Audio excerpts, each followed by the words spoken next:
الله أكبر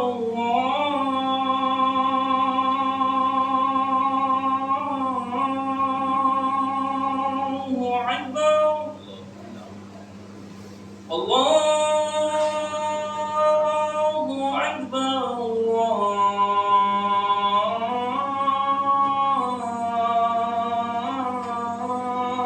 الله أكبر أشهد أن لا إله إلا الله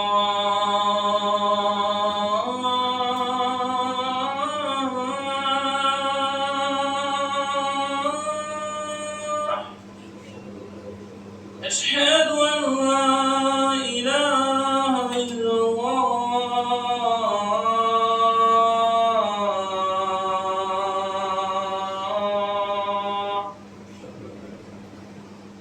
أشهد أن محمد رسول الله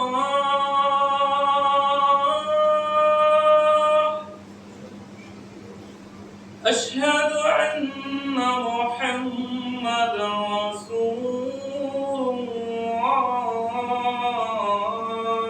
الله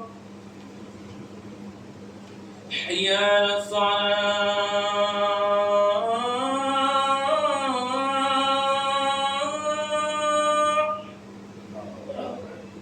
حي على الصلاة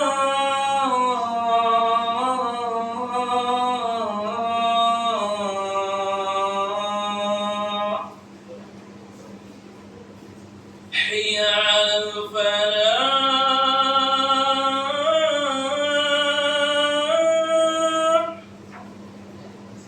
حي على الفلاح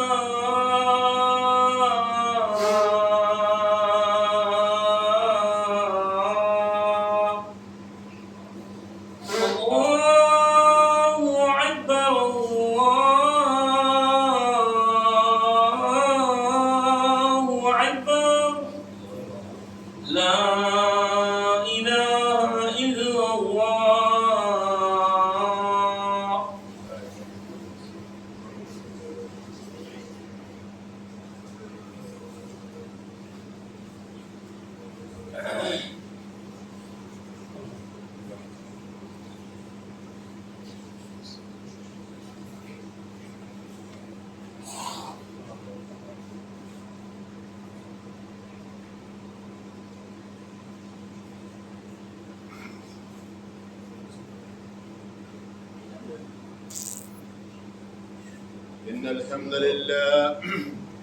إن الحمد لله نحمده ونستعينه ونستغفره ونعوذ بالله من شرور أنفسنا ومن سيئات أعمالنا من يهده الله فلا مضل له ومن يضلل فلا هادي له وأشهد أن لا إله إلا الله وحده لا شريك له وأشهد أن محمدا عبده ورسوله أما بعد فإن خير الحديث كتاب الله وخير الهدي هدي محمد صلى الله عليه وسلم وشر الأمور محدثاتها وكل محدثة بدعة وكل بدعة ضلالة وكل ضلالة في النار.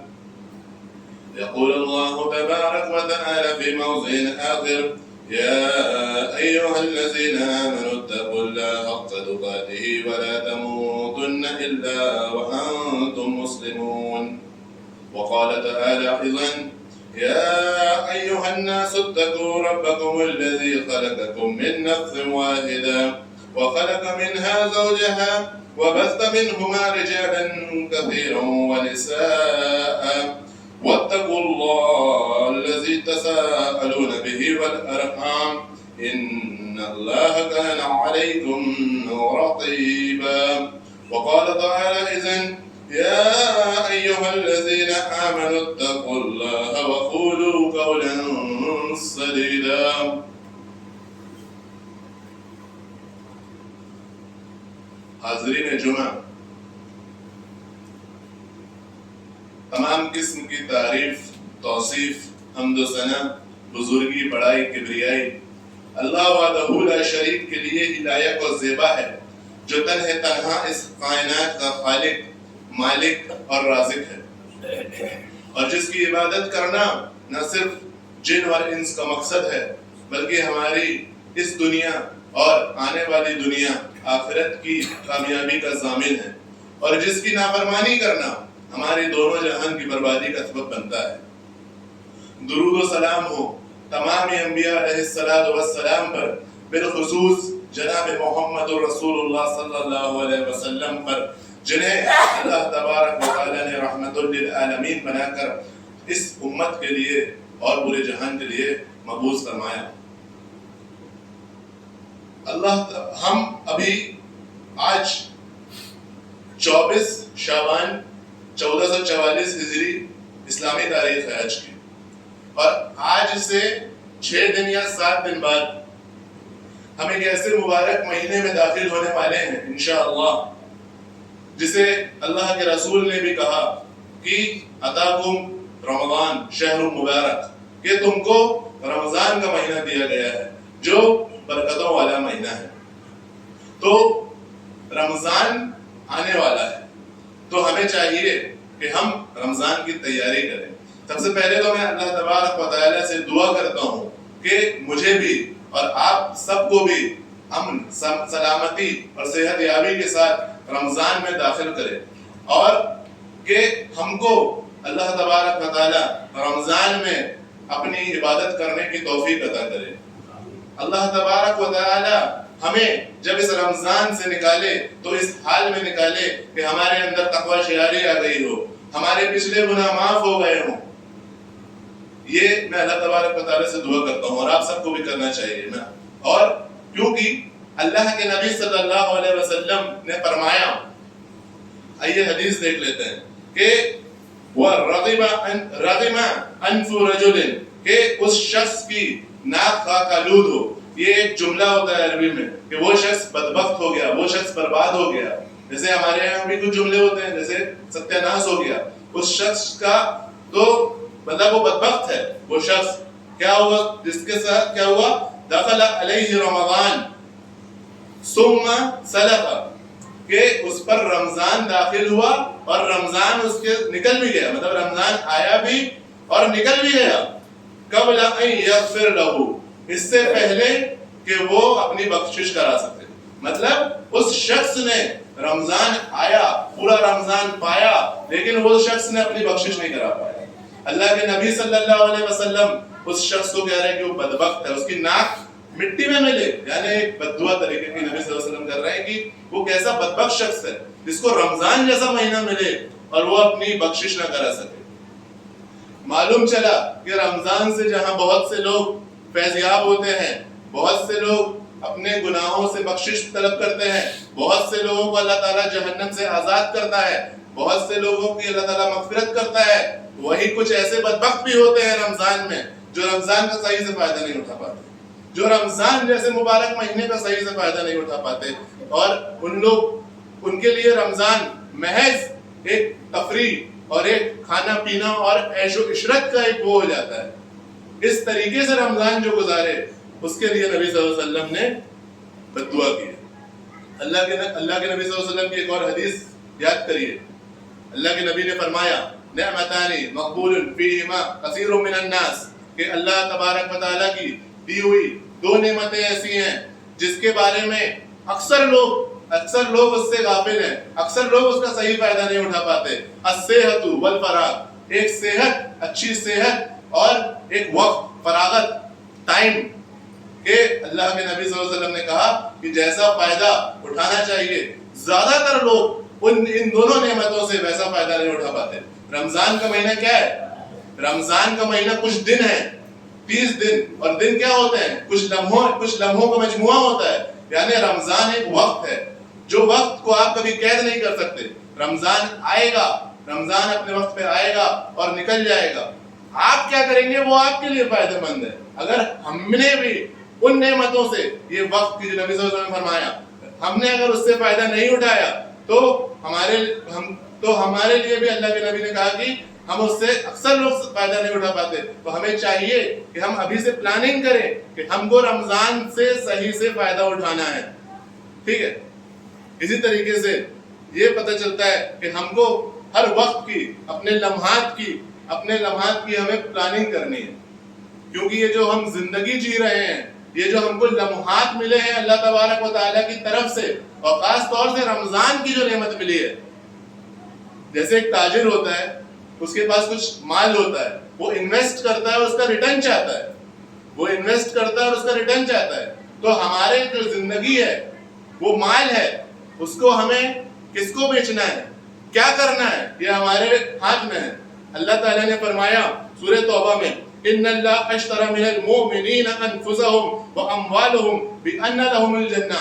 اللہ تعالیٰ نے مومن کے مال کو اور اس کی زندگی کو, یعنی اس کے اوقات کو خرید لیا ہے. یعنی کن کے؟ مومنوں کے. اور اس کے بدلے میں اللہ تعالیٰ کیا دے گا؟ اس کے عوض میں اللہ تعالیٰ کیا دے گا؟ جنت دے گا. اس کے عوض میں اللہ تعالیٰ بِأَنَّ لَهُمُ الْجَنَّةُ, اس کے عوض میں ان کو جنت ملے گی. ہم دیکھیں کہ ہم مومن ہیں کہ نہیں, ہم اپنے اوقات کس کو بیچ رہے ہیں؟ ہم اللہ تعالیٰ کو دے رہے ہیں, اپنے اوقات کی نہیں دے رہے ہیں. ہم کہیں شیطان کو تو نہیں بیچ رہے اپنے اوقات, کیونکہ شیطان تو جہنم میں جانے ہی والا ہے. اور اس کا مقصد یہ ہے کہ میں باقی لوگوں کو بھی جہنم میں لے کے جاؤں. شیطان تو جہنم میں جانے ہی والا ہے. وہ چاہتا ہے کہ اپنی گاڑی میں سب کو بیٹھا کے لے کے جائے. ہم اپنے وقت کو کس کو دے رہے ہیں, یہ ہم لوگوں کو دیکھنا چاہیے. اپنے وقت, خاص طور سے رمضان کے وقت کی قدر کریے. کہنے کا مطلب یہ ہے, کیونکہ وقت کو ضائع کرنا, نیکیوں کو پوسٹ پونڈ کرنا, آج کریں گے, کل کریں گے, بعد میں کریں گے, یہ جہنمیوں کا عمل ہے.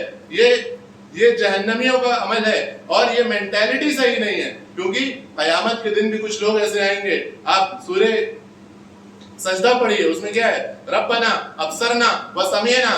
جب جہنمی اللہ تعالیٰ سے کہیں گے, اے اللہ ہم نے سن لیا, ہم نے دیکھ لیا, ہم نے سن لیا, فرجعنا نعمل صالحا, ہم کو لوٹا دے تاکہ ہم اچھے عمل کر کے آئیں. لیکن کیا ان کو وہ موقع ملے گا؟ نہیں ملے گا. اسی طریقے سے رمضان بھی ہم کو ایک نعمت ہے, ایک وقت ملا ہے, اس کی قدر کریں. کیونکہ کوئی نہیں جانتا کہ خیر اس کی بھی گارنٹی نہیں ہے رمضان تک پہنچ پائیں گے نہیں. اگلا رمضان تو ابھی بہت دور ہے. اس لیے ہر پورے رمضان کو غنیمت جانیں, اپنے ایک ایک دن کو غنیمت جانیں, رمضان میں ایک ایک لمحے کو غنیمت جانیں, اور پلاننگ پورے رمضان کی بھی کریں, اپنے اوقات کی پلاننگ ڈے وائز بھی کریں. اور اس طریقے سے جب انسان کرتا ہے, کیونکہ رمضان آتا ہے, بعض اوقات شروع میں لوگوں کو بہت انٹرسٹ رہتا ہے, بہت مسجدیں فل رہتی ہیں, لیکن دھیرے دھیرے کر کے انسان سوچتا ہے ابھی تو پورا رمضان بچا ہے, دھیرے دھیرے کر کے کم ہونے لگتا ہے, پھر الٹی گنتی شروع ہو جاتی ہے. اب تو 10 دن بچا ہے, اب تو آخری عشرہ آ گیا. لیکن اگر نیکیوں کو آپ پوسٹ پون کریں گے, میں بڑی راتوں میں جاگوں گا, میں تب عبادت کروں گا, آخری عشرے میں بات کروں گا, ارے کس نے گارنٹی دی آپ تب تک رہیں گے؟ اور نیکی جو ہے وہ آپ کو توفیق ملتی ہے اللہ تبارک و تعالیٰ کی طرف سے نیکی کرنے کی. اگر آپ اس طرح سے نیکیوں کو ضائع کر دیں, رمضان میں بھی اپنے وقت کو ضائع کر دیں, تو کیا گارنٹی ہے کہ آپ کو توفیق ملے نہ ملے گا. تو بہرحال تمہیدی گفتگو کا مقصد یہ تھا کہ رمضان کے اوقات کو بہت اچھے سے, بہت صحیح سے استعمال کرنا ہم لوگوں کی ضرورت ہے, اور اپنے اوقات کو, اپنے لمحات کو آخری سمجھ کے کریں. آئیے اب ایک حدیث دیکھ لیتے ہیں. ابی ہریرہ رضی اللہ عنہ نبی صلی اللہ علیہ وسلم قال یقول اللہ عز وجل الصوم لی وانا اجزی به یدعو شہبته واکلہ وشربہ من اجلی. ابو ہریرہ رضی اللہ عنہ اللہ کے نبی سے روایت کرتے ہیں, اور اللہ کے نبی اللہ تبارک و تعالیٰ سے روایت کرتا ہے, یعنی حدیث قدسی ہے. اللہ کے نبی اللہ تعالیٰ کہتے ہیں کہ اللہ تعالیٰ کہتا ہے الصوم لی, روزہ میرے لیے ہے, وَأَنَا أَجْزِي بِهِ, اور اس کا اجر میں ہی دوں گا. اب یہاں سوال پیدا ہوتا ہے کہ ہر نیکی اللہ ہی کے لیے ہوتی ہے, بندہ نیکی کس کے لیے کرتا ہے؟ اللہ تبارک و تعالیٰ ہی کے لیے کرتا ہے. لیکن رمضان کو خاص کر کے اللہ تبارک و تعالیٰ نے اپنی طرف نسبت کیوں دی؟ کیونکہ روزے ایک ایسی عبادت ہے جس میں ریاکاری کے امکانات بہت کم ہوتے ہیں. آپ نماز کسی کو پڑھتے ہوئے دیکھ کے بتا سکتے ہیں یہ نماز پڑھ رہا ہے. آپ حج کرنے جا رہے ہیں, آپ اس کو دیکھ کے بتا سکتے ہیں یہ حج کر رہا ہے. کوئی مال صدقہ کر رہا ہے, آپ اس کو دیکھ کے بتا سکتے ہیں یہ مال صدقہ کر رہا ہے. لیکن جو شخص روزہ رکھتا ہے وہ صرف اس کے اور اس کے رب کے درمیان ہوتا ہے جب تک وہ اپنی زبان نہیں کھولتا کہ میں روزے سے ہوں. یہ اس روزے کی اہمیت ہے. اس لیے اللہ تعالیٰ نے کہا کہ یہ میرے لیے ہے، تو اس میں یہ میرے لیے ہے. اور اس کا اجر کون دے گا؟ اس کا اجر بھی اللہ تعالیٰ دے گا. یوں تو سب نیکیوں کا اجر اللہ تعالیٰ دے گا، لیکن اللہ تعالیٰ نے کہا اس کا اجر میں اپنے طرف سے دوں گا. یعنی ایک دوسری حدیث سے معلوم چلتا ہے اللہ تعالیٰ نے تمام نیکیوں کے اجر ڈیسائیڈ کر دیا کہ یہ کرو گے اتنی نیکی، یہ کرو گے اتنی نیکی. لیکن رمضان روزوں کے بارے میں اللہ تبارک و تعالیٰ نے کوئی متعین نہیں کیا. اللہ تعالیٰ نے کہا ہم اس میں بغیر حساب دیں گے. قرآن کی آیت ہے کہ صبر کرنے والوں کو اللہ تعالیٰ جو اجر دیتا ہے، اور رمضان سراپا صبر ہے، روزے سراپا صبر ہے. تو اللہ تعالیٰ کہتے ہیں کہ ہم صبر کرنے والوں کو بغیر حساب کے دیں گے، بغیر حساب کے اس کا اجر دیں گے. تو لیکن اب لیکن یہ ملے گا کس کو؟ یہ تو اللہ تعالیٰ نے کہا کہ میرے لیے روزہ ہے اور اس کا اجر میں دوں گا. لیکن آگے اللہ تعالیٰ کیا فرما رہے ہیں؟ مطلب حدیث میں نبی کی زبانی اللہ تعالیٰ کہہ رہے ہیں کہ اس نے چھوڑ دیا اپنی شہوتوں کو، اپنے کھانے کو اور اپنے پینے کو من اجلی، میرے لیے. یہ نقطہ امپورٹنٹ ہے کہ ہم روزہ جو رکھیں وہ اللہ تبارک و تعالیٰ کے لیے ہی رکھیں. یہ خاص بات کو ہمیشہ یاد رکھیں. روزہ اس لیے نہیں رکھیں کہ سب روزے سے ہیں تو میں بھی روزے سے رہ لیتا ہوں، گھر میں کھانا نہیں بنا تو روزے سے رہ لیتا ہوں، لوگ کیا کہیں گے، اپنی عزت بچانے کے لیے روزے سے رہ لیتا ہوں، میرے سے ڈائٹنگ نہیں ہو پاتی باقی مہینے میں، روزے میں اپنی ڈائٹ کا خیال رکھ لوں گا. یہ نیتیں نہیں ہونی چاہیے. سوچیے اگر آپ کی نیت اتنا بغیر حساب اللہ تعالیٰ دینے کو کا وعدہ کر رہا ہے، بغیر حساب کیا دے گا؟ اللہ تعالیٰ کا اجر کیا ہے؟ جنت ہے. اللہ تعالیٰ کا اجر کیا ہے؟ اللہ کی رضا ہے، اللہ کا دیدار ہے. اللہ تعالیٰ یہ سب دینے کا وعدہ کر رہا ہے روزے کے تعلق سے. اور ہم کیا کریں اگر اپنی نیتوں کو صحیح نہ کریں؟ سوچئے کتنی بری بات ہے، کتنی بدبختی کی بات ہے کہ ہم روزہ بھی رکھیں تو لوگوں کے لیے. کتنی بری بات ہے. اس لیے سب سے ضروری ہے رمضان سے پہلے ہی اور پورے رمضان بھر اپنی نیتوں کو خالص رکھیں. اور آپ لوگ جانتے ہیں کہ وہ جو حدیث ہے صحیح بخاری کی پہلی حدیث کہ انما الاعمال بالنیات، عملوں کا دار و مدار تو نیتوں پر ہی ہے کہ عمل کیسے ہوں گے وہ نیت ڈیسائیڈ کرے گی.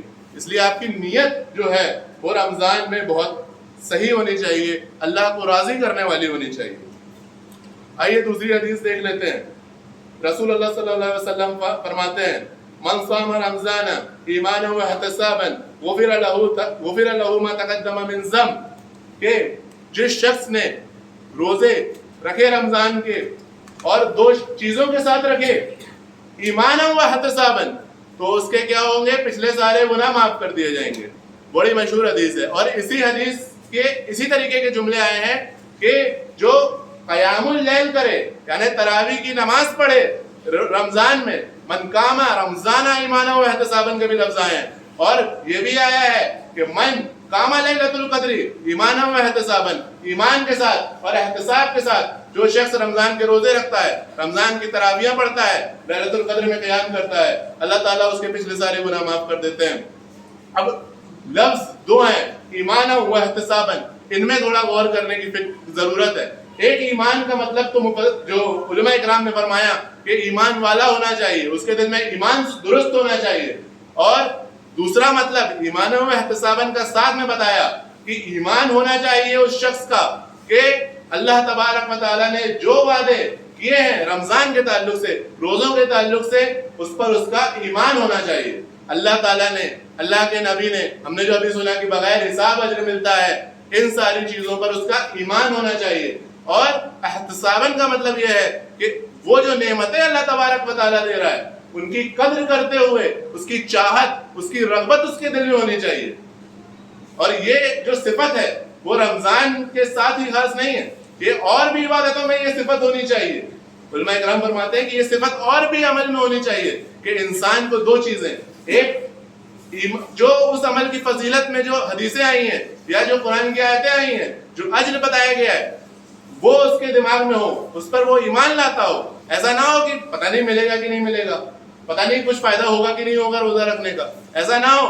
اور دوسرا کہ اس کے دل میں چاہت ہو، وہ چاہنے والا ہو. اور یاد رکھیے یہ جو چاہت ہوتی ہے، یہ جو چاہت اگر انسان کے ہر عمل میں پیدا ہو جائے تو کیا ہوتا ہے؟ ایک تو عمل کی قدر بڑھ جاتی ہے، اور اگر لوگوں کو فضائل معلوم ہو جائیں تو عمل کرنا آسان ہو جاتا ہے، عمل کرنا آسان ہو جاتا ہے۔ اور تیسری اور بہت اہم چیز کہ جو عمل آپ کریں گے ایمانا و احتساباً تو اس کا جو آپ کو اجر آخرت میں جو ملنا ہے وہ تو ملے گا۔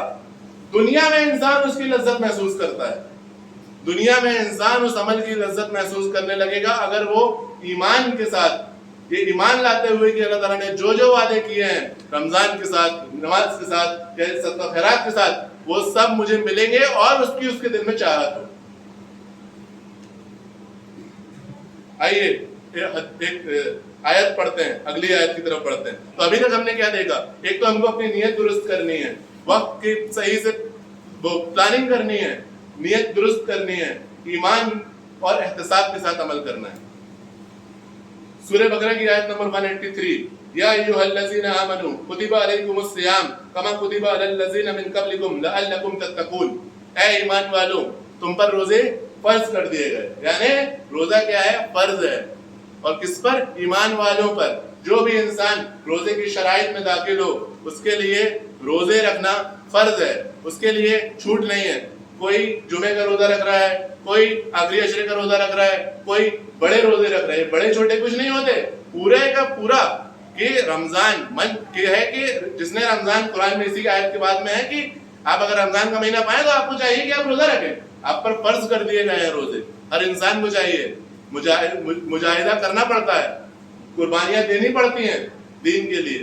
اللہ تعالیٰ سے جو پہلے پڑھے کہ بھائی ہم کو اپنی جانوں کو جو بیچنا ہے، اللہ تبارک و تعالیٰ سے جو سودا ہے، اللہ تعالیٰ کا سودا سستا نہیں ہے، اللہ ان صلۃ اللہ غالی ہے، اللہ کا سودا بہت مہنگا ہے کیونکہ وہ سودا جنت کا ہے۔ تو روزہ ہر مطلب ایمان والوں پر فرض کیا گیا ہے، اس کی کچھ شرائط ہیں وہ آپ کو علماء سے جاننی پڑیں گی۔ کما کتب علی الذین من قبلکم، اور یہ تم پر صرف فرض نہیں کیا گیا ہے، تم سے پہلے والوں پر بھی فرض کیا گیا تھا۔ ہر امت میں روزے فرض کیے گئے، ان کی طریقے الگ الگ ہو سکتے ہیں، لیکن جو اگلی جملہ ہے وہ امپورٹنٹ ہے کہ لعلکم تتقون، روزے کا مقصد بتا دیا گیا تاکہ تم تقوی والے بن جاؤ۔ روزے کا مقصد یہ ہے تاکہ تم تقوی والے بن جاؤ۔ تقوی کیا ہے؟ تقوی دل میں ہوتا ہے، تقوی یہاں ہوتا ہے، کیا ہے کہ انسان کے سامنے گناہ ہوں، انسان کے سامنے سے اسباب موجود ہوں اور وہ کہہ دے کہ اللہ کے ڈر سے رک جائے۔ جیسے یوسف علیہ السلام عزیز مصر کی بیوی نے کئی دروازے بند کر کے گناہ کی دعوت دی، لیکن ان کا تقوی، ان کے اللہ تبارک و تعالیٰ کا ڈر، تقوی ان کے آڑے آیا، انہوں نے کہا نہیں میں اللہ سے ڈرتا ہوں، یہ تقوی ہے۔ اور اسی طریقے سے اگر اصلاح نفس اور تقوی کی تربیت کا مہینہ ہے، اصلاح نفس کیا ہوتا ہے؟ نفس کیا ہے؟ نفس انسان کے اندر ہے اور وہ لذتیں چاہتا ہے، وہ آرام چاہتا ہے، وہ فجر میں نہیں اٹھنا چاہتا، وہ گرمی میں روزہ نہیں رکھنا چاہتا، وہ مشقتیں نہیں سہنا چاہتا۔ نفس یہ ہے، لیکن نفس ہمارے اندر ہے تو ہم کو ضرورت ہے کہ اس مہینے میں نفس کی تربیت کریں۔ ایک مثال دے کے سمجھاتا ہوں۔ ایک گھر ہے، مان لیجئے اس میں کوئی ایک نادان بچہ ہے، ایک نادان بچہ ہے اور باہر ایک آدمی ہے، اس نے نوک کیا۔ گھر میں ماں باپ نے کہہ دیا تھا کہ بیٹا دروازہ نہیں کھولنا، کوئی بھی آئے دروازہ نہیں کھولنا۔ اب وہ شخص باہر سے نوک کر رہا ہے اور کہہ رہا ہے کہ بیٹا دروازہ کھولو میں تم کو ٹافی دوں گا۔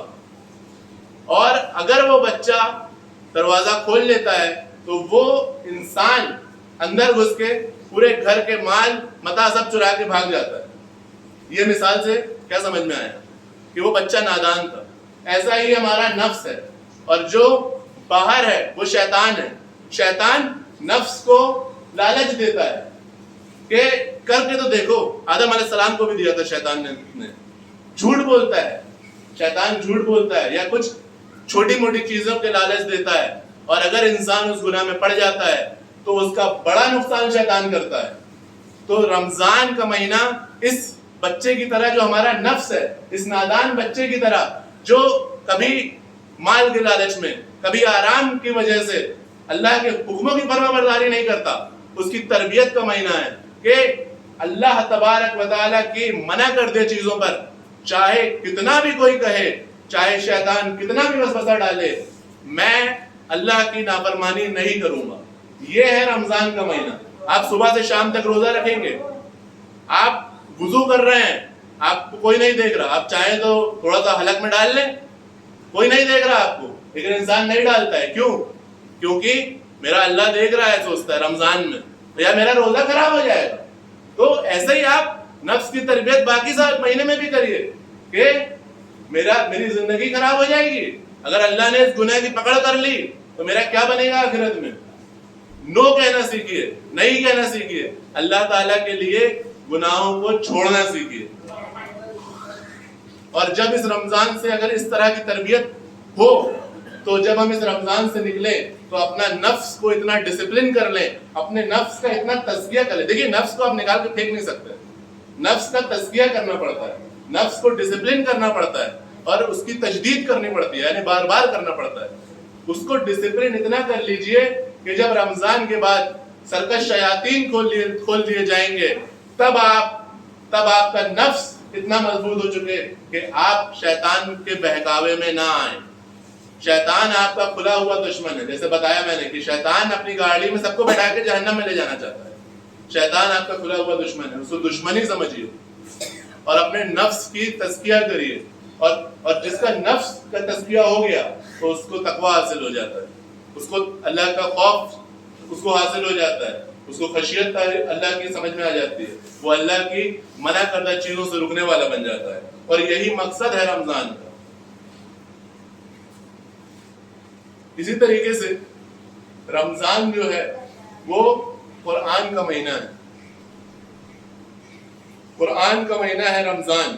اللہ تبارک و تعالیٰ کہتے ہیں شہر رمضان الذی انزل فیہ القرآن ھدی للناس وبینات من الھدی والفرقان، کہ رمضان کو قرآن کو ہم نے رمضان کے مہینے میں نازل کیا. اور قرآن کے بارے میں اللہ تعالیٰ فرماتا ہے ھدی للناس، یہ لوگوں کے لیے ہدایت ہے اور اس میں دلیلیں ہیں. وبینات من الھدی والفرقان، ہدایت کی بھی دلیلیں ہیں اور فرقان کی بھی دلیلیں ہیں. فرقان مطلب صحیح اور غلط میں انسان کو فرق کرنے کی تمیز سمجھ میں آ جائے. انسان فرق سے ہے فرقان، کہ صحیح کیا ہے غلط کیا ہے، اس کی دلیلیں قرآن میں ہیں. تو یہ جو ہے رمضان قرآن کا مہینہ ہے. آپ کو امام مالک رحمہ اللہ کا ایک عمل بتاتا ہوں. امام مالک کون ہے؟ مدینے میں حدیث کا درس دیتے تھے، مدینے میں مسجد نبوی میں بیٹھ کے حدیث کا درس دیتے تھے. کتنی بڑی بات ہے. ان کے پاس دور دور سے لوگ آتے تھے حدیث سیکھنے. لیکن جب یہ رمضان کا مہینہ آتا تھا تو امام مالک درس حدیث کو بند کر دیتے تھے اور ایک مہینے وہ کہتے تھے کہ میں صرف قرآن پڑھوں گا، میں درس بھی نہیں دوں گا. حدیث کو بھی انہوں نے کچھ وقت کے لیے رمضان بس کے لیے اپنے درس کو بند کر دیتے تھے. کیوں؟ کیونکہ یہ قرآن کا مہینہ ہے، قرآن پڑھتے تھے اس میں. اسی طریقے سے سفیان الثوری رحمہ اللہ وہ اپنی تجارت بند کر دیتے تھے. وہ اپنی تجارت وہ 11 مہینے کماتے تھے، رمضان کو خاص کرتے تھے محض اللہ کی عبادت کے لیے، قرآن پڑھنے کے لیے.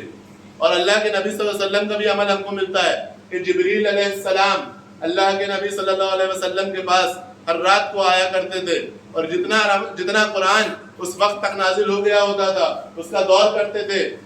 1 سال جبریل امین نے 2 بار دور کرایا. اللہ کے نبی نے کہا کہ لگتا ہے یہ میرا آخری رمضان ہے، اب میرے جانے کا وقت آ گیا. اور وہ اللہ کے نبی کا آخری رمضان تھا. معلوم یہ چلا کہ قرآن کی تلاوت کے اپنے فضائل ہیں، ایک ایک حرف پہ 10 نیکیاں ہیں اور اللہ تعالیٰ اس کو جتنا بڑھا دے. قرآن کا مہینہ ہے، قرآن کو لازم پکڑیے، قرآن کو پڑھیے، مصحف کو کھولیے اور یہ عزم کریے ساتھ ساتھ کہ یہ جو میری عادت ہے ٹھیک ہے کم زیادہ ہوگا لیکن رمضان کے بعد بھی میں اس کو جاری رکھوں گا. رمضان سے ہی پلاننگ کریے، باقی 11 مہینے کی پلاننگ کریے. تو معلوم یہ چلا کہ رمضان میں قرآن کی بہت زیادہ تلاوتیں کرنی چاہیے لیکن قرآن کی بدحرمتی نہیں ہونی چاہیے. اس بات کا بھی خصوصی خیال رکھیں. بعض اوقات زیادہ قرآن کمپلیٹ کرنے کے چکر میں ہم قرآن کو ایسا پڑھتے ہیں کہ نہ کچھ نہیں سمجھ میں آتا. قرآن کی بدحرمتی مت کریے. اللہ تعالیٰ نے کہا کہ ورتل قرآن ترتیلا، قرآن کو ٹھہر ٹھہر کے پڑھو. آپ تیز پڑھ سکتے ہیں، آپ جلدی پڑھ سکتے ہیں، جب تک کہ آپ کے حرف جو حروف ہیں اس کے وہ اچھے سے نکلیں. آپ کو سمجھ میں آئے گا آپ کیا پڑھ رہے ہیں. سمجھ میں مطلب کم سے کم ترجمہ نہیں، مطلب آپ جو پڑھ رہے ہیں، جو آیت پڑھ رہے ہیں وہ کلیئر ہو، وہ سمجھ میں آئے. تو یہ ضروری ہے کہ قرآن پڑھنا. اسی طریقے سے رمضان دعا کرنے کا مہینہ ہے کہ اللہ کے نبی صلی اللہ علیہ وسلم کی حدیث ہے کہ 3 لوگوں کی دعا رد نہیں کی جاتی. اس میں سے سب سے پہلا اللہ کے نبی نے کہا الصائم، کہ جو روزہ رکھتا ہے، جو روزے دار ہوتا ہے، اس کی دعا اللہ تبارک و تعالیٰ رد نہیں کرتے. اور اس کی دلیل قرآن میں بھی ہے کہ جہاں پہ اللہ تبارک و تعالیٰ رمضان کے مسائل بتا رہے تھے سورہ بقرہ میں آیت نمبر 183 سے لے کے آگے تک، وہیں پہ رمضان کے مسائل کے بیچ میں اللہ تبارک و تعالیٰ نے یہ والی آیت لائی وَإِذَا سَأَلَ عِبَادِي عَنِّي فَإِنِّي قَرِيبٌ، کہ جب میرے بندے تم سے میرے بارے میں سوال کرے تو انہیں بتانا کہ میں قریب ہوں. اجیب دعوت الداعی الی دعان، میں ان کی دعاؤں کو سنوں گا، ان کی دعاؤں کو سنوں گا، ان کی دعاؤں کا جواب دوں گا جب وہ مجھ سے دعا مانگیں گے. سوچیے اللہ تعالیٰ کہہ رہا ہے کہ میں قریب ہوں اور میں ان کی دعاؤں کو سنوں گا جب وہ مجھ سے دعا مانگیں گے. اور یہ کہاں پہ آئی ہے یہ آیت؟ رمضان کے مسائل کے بیچ میں. اس سے بھی سمجھ میں آتا ہے کہ رمضان میں دعا کا خصوصی اہتمام کیجیے.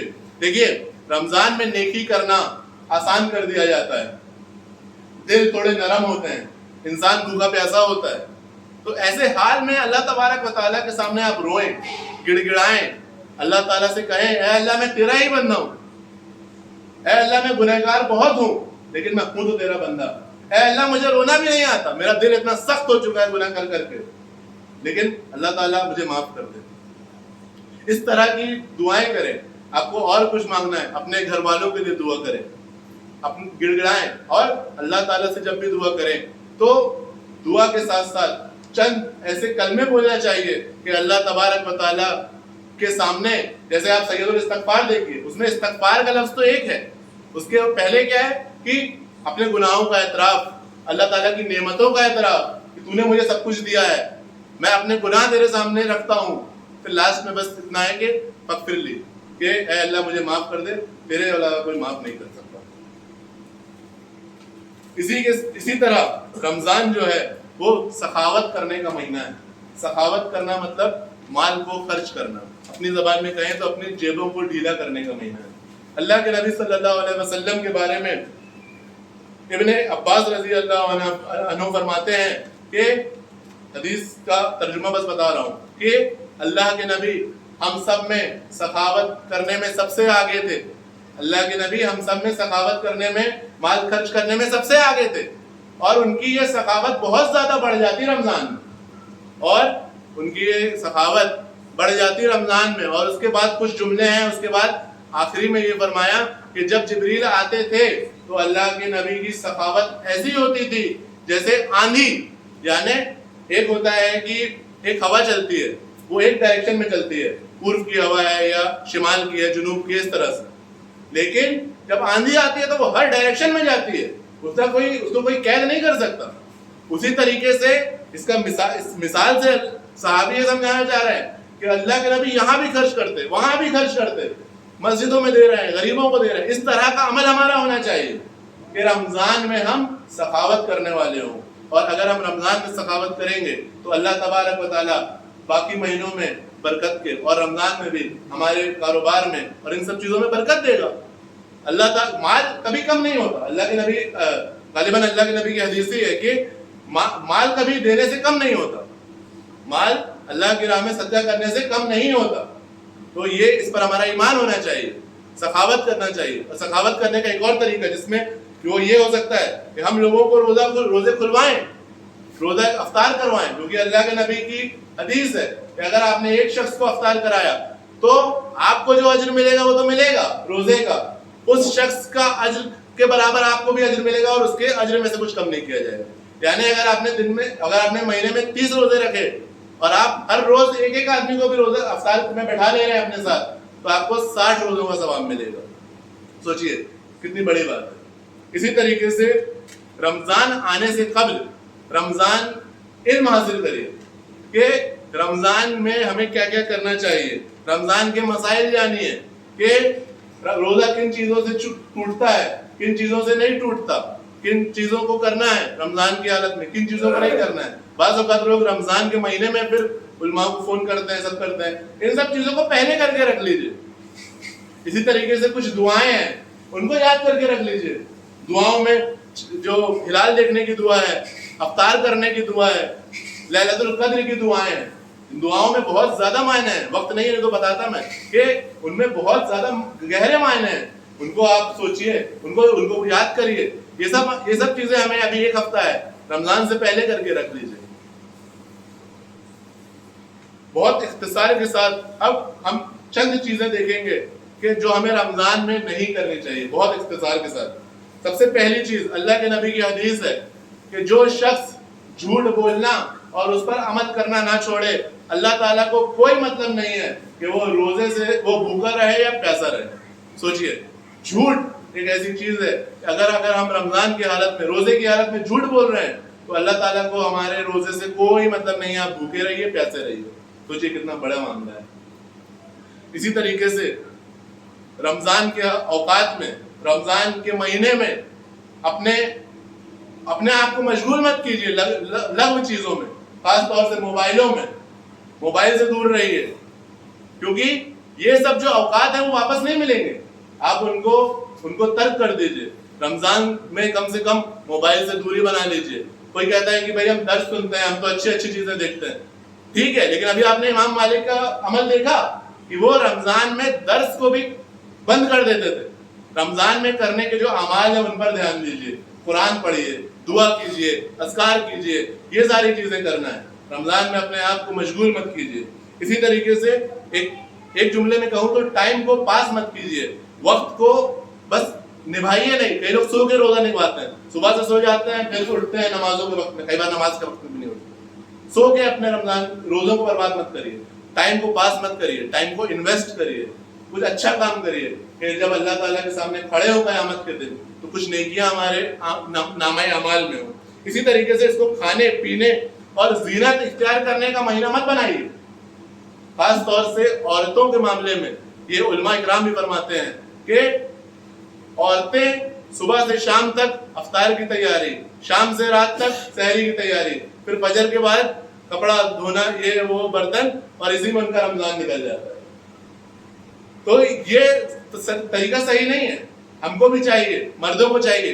اللہ تعالیٰ نے قرآن میں کیا کہا کہ اپنے اہل و عیال کو جہنم کی آگ سے بچاؤ. قوا انفسکم و اہلیکم نارا. تو آپ کے اہل میں آپ کی بیویاں بھی آتی ہیں. آپ کو چاہیے یہ تھا کہ آپ پوچھیں کہ تم نے آج کتنی تلاوت کی. آپ کو چاہیے تھا کہ آپ پوچھیں کہ تم نے آج کتنے اذکار کیے، تم نے آج کیا کیا، تم نے آج کیا نیکی کی رمضان کے تعلق سے.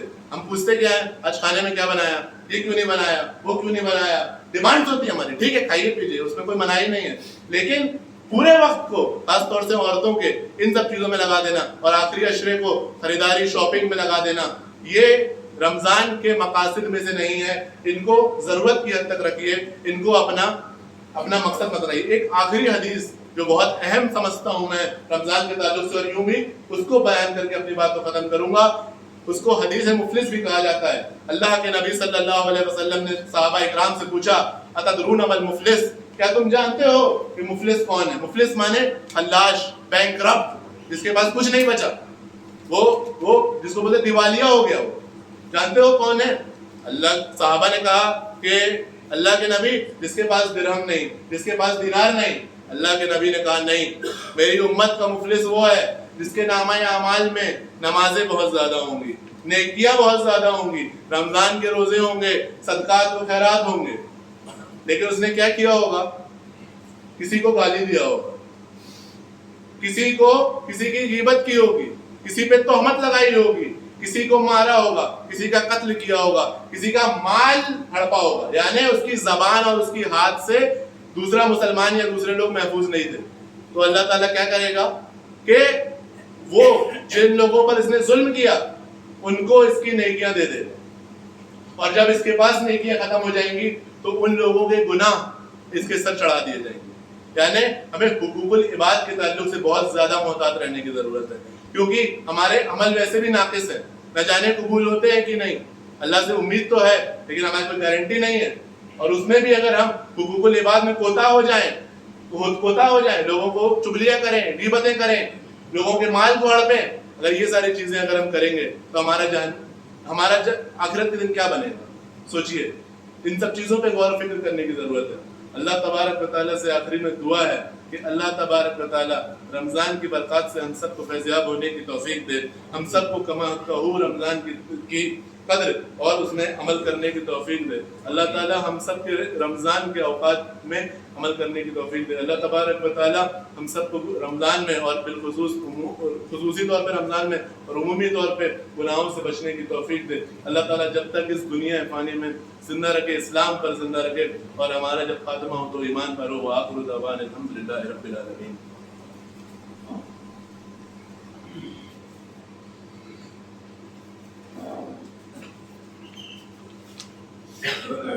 الحمد لله وحده والصلاة والسلام على من لا نبي بعده.